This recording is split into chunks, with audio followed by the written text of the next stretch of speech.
ഇന്ന് വളരെ പ്രധാനപ്പെട്ട ഒരു കേസ് സുപ്രീം കോടതിയിലേക്ക് എത്താൻ വേണ്ടി പോവുകയാണ്. ആ കേസ് എന്ന് പറയുന്നത് മധ്യപ്രദേശ് മന്ത്രി വിജയ് ഷായുടെ ഹർജിയാണ്.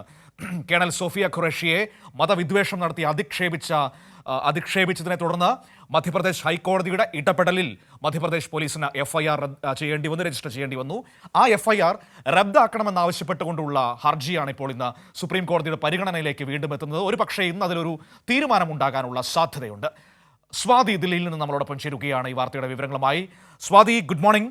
നേരത്തെ ഈ ഹർജി കഴിഞ്ഞ ദിവസം പരിഗണിച്ചപ്പോൾ വിജയ് ഷായ്ക്ക് രൂക്ഷമായ വിമർശനമാണ് സുപ്രീം കോടതിയിൽ നിന്ന് കേൾക്കേണ്ടി വന്നത്. ഇന്ന് വീണ്ടും ആ കേസ് എടുക്കുകയാണ്. ഇന്നൊരു തീരുമാനം വരാനുള്ള സാധ്യത ഉണ്ടാകുമോ?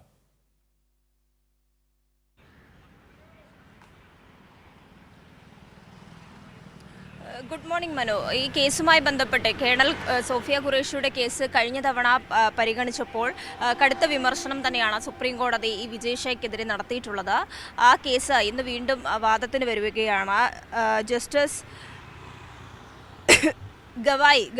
ഗവായി അധ്യക്ഷനായിട്ടുള്ള ബെഞ്ച് തന്നെയായിരിക്കും ഈ കേസ് ഇന്ന് പരിഗണിക്കുക എന്നാണ് മനസ്സിലാക്കുന്നത്.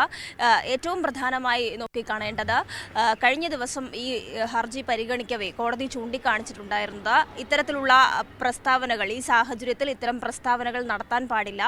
പ്രത്യേകിച്ചും രാജ്യം വലിയ ഒരു സംഘർഷഭരിതമായി മുന്നോട്ട് പോകുന്ന ഘട്ടത്തിൽ ഒരു സൈനിക ഉദ്യോഗസ്ഥക്കെതിരെ ഉത്തരവാദിത്തമില്ലാതെ ഒരു ഭരണഘടനാ പദവി വഹിക്കുന്ന ഒരാൾ ഇത്തരത്തിൽ പ്രസ്താവന നടത്തുന്നത് ഗുരുതരമാണ്. അതുകൊണ്ട് തന്നെ അദ്ദേഹം നടത്തിയിട്ടുള്ള ഓരോ പ്രസ്താവനയും ചൂണ്ടിക്കാണിച്ചുകൊണ്ടായിരുന്നു സുപ്രീം കോടതി രൂക്ഷമായി വിമർശിച്ചിട്ടുണ്ടായിരുന്നത്. എന്നാൽ മധ്യപ്രദേശ് സർക്കാരിനെതിരെയും അതോടൊപ്പം തന്നെയും ഈ പ്രസ്താവന നടന്നതിന് പിന്നാലെ തന്നെ അതിൽ നടപടിയെടുക്കാൻ വളരെ വൈകിക്കൊണ്ടാണ് മധ്യപ്രദേശ് സർക്കാർ വലിയ ഈ കേസുമായി ബന്ധപ്പെട്ട് ഇയാളെ സംരക്ഷിക്കുന്നതിനുള്ള നീക്കങ്ങൾ നടത്തിയിരുന്നു. അതിന് പിന്നാലെയാണ് ഹൈക്കോടതി ഇടപെട്ടത്. ഹൈക്കോടതി രൂക്ഷമായി വിമർശനം നടത്തുകയും ചെയ്തിരുന്നു മധ്യപ്രദേശ് സർക്കാരിനെ. അതിനു പിന്നാലെയാണ് ഹൈക്കോടതി സ്വമേധയാ FIR രജിസ്റ്റർ ചെയ്തിട്ടുള്ളത്. ഈ FIR റദ്ദാക്കണമെന്ന ആവശ്യമാണ് ഇപ്പോൾ വിജയ് ഷാ സുപ്രീം കോടതിയിൽ ഹർജിയിൽ സൂചിപ്പിക്കുന്നത്. ഹർജി തൻ്റെ വാദങ്ങളെ അല്ലെങ്കിൽ താൻ പറഞ്ഞതിനെയൊക്കെയും തെറ്റായാണ് വ്യാഖ്യാനിച്ചത് എന്നുള്ള കാര്യമാണ് അദ്ദേഹം ഹർജിയിൽ ചൂണ്ടിക്കാണിച്ചിട്ടുള്ളത്. അതേസമയം തന്നെയും ഈ മന്ത്രിക്കെതിരെയൊന്നും ഇതുവരെയും ഒരു നടപടി കേന്ദ്ര സർക്കാർ അതോടൊപ്പം BJP നേതൃത്വം എടുത്തിട്ടില്ല. മന്ത്രിസ്ഥാനത്ത് നിന്ന് ഒഴിവാക്കണമെന്ന ആവശ്യം വരെ ഉയർന്നിരുന്നു. എന്നാൽ അതിലൊന്നും തന്നെയും മൗനം പാലിക്കുന്ന ഒരു നിലപാടാണ് കേന്ദ്ര സർക്കാർ സ്വീകരിച്ചിട്ടുള്ളത്.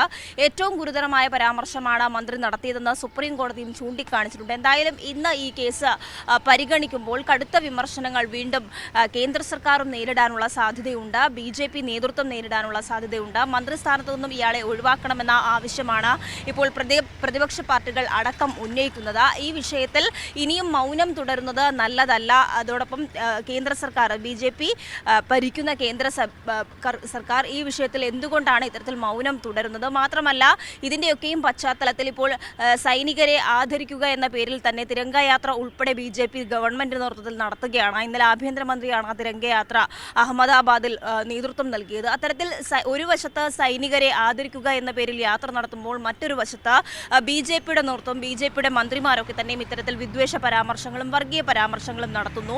ഈ സൈന്യത്തിനെതിരെ കഴിഞ്ഞ ദിവസം ഉപമുഖ്യമന്ത്രി നടത്തിയിട്ടുള്ള അധിക്ഷേപിക്കുന്നു, മറുഭാഗത്ത് രാജ്യസ്നേഹത്തിന്റെ പേര് പറഞ്ഞുകൊണ്ട് യാത്ര നടത്തുന്ന BJP നേതൃത്വം. ഈ ഇരട്ടത്താപ്പ് കൂടി ഈ വിഷയത്തിൽ നമ്മുടെ മുൻപിലേക്ക് എത്തുകയാണ്. ഇവിടെ മധ്യപ്രദേശ് ഹൈക്കോടതി പോലും രൂക്ഷമായ വിമർശനം അവരുടെ സർക്കാരിനെതിരെ ഉന്നയിച്ചിരുന്നു, BJP സർക്കാരിനെതിരെ ഉന്നയിച്ചിരുന്നു. കാരണം വിജയ് ഷായ്ക്കെതിരെ ചുമത്തിയിരിക്കുന്നത് വളരെ ദുർബലമായ വകുപ്പുകളാണ്, ദുർബലമായ ഒരു അന്വേഷണമാണ്. കോടതി ഇടപെട്ടില്ലായിരുന്നെങ്കിൽ അവർ കേസ് പോലും എടുക്കില്ലായിരുന്നു. അത്രയധികം പൊതിഞ്ഞു പിടിച്ച് സംരക്ഷിക്കുകയാണ് വിജയ് ഷാ എന്ന് പറയുന്ന മന്ത്രിയെ.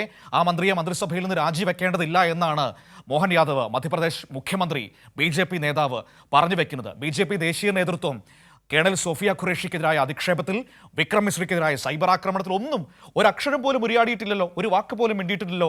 ആഭ്യന്തരമന്ത്രിയോ പ്രതിരോധ മന്ത്രിയോ എന്തിനു ഒരക്ഷരം പോലും ഇതുവരെ നമ്മളോട് സംസാരിച്ചിട്ടില്ലല്ലോ. ഈ വിഷയത്തിൽ ഇങ്ങനെ ഈ അധിക്ഷേപിച്ചവരെ തള്ളിപ്പറഞ്ഞിട്ടില്ലല്ലോ.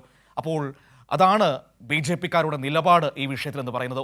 ഒരു വശത്ത് അവർ രാജ്യസ്നേഹം പറയും, മറുവശത്ത് നമ്മുടെ രാജ്യത്തിന് വേണ്ടി ജീവൻ ത്യജിക്കാൻ വേണ്ടി അല്ലെങ്കിൽ നമ്മുടെ രാജ്യത്തിന് ജീവൻ പണയം വെച്ച് കാക്കുന്നവരുടെ മതം പറഞ്ഞ് അവരെ അധിക്ഷേപിക്കുകയും ചെയ്യും. വല്ലാത്തൊരു വിരോധാഭാസം തന്നെയാണ് ഇവർ കാണിച്ചുകൊണ്ടിരിക്കുന്നത്.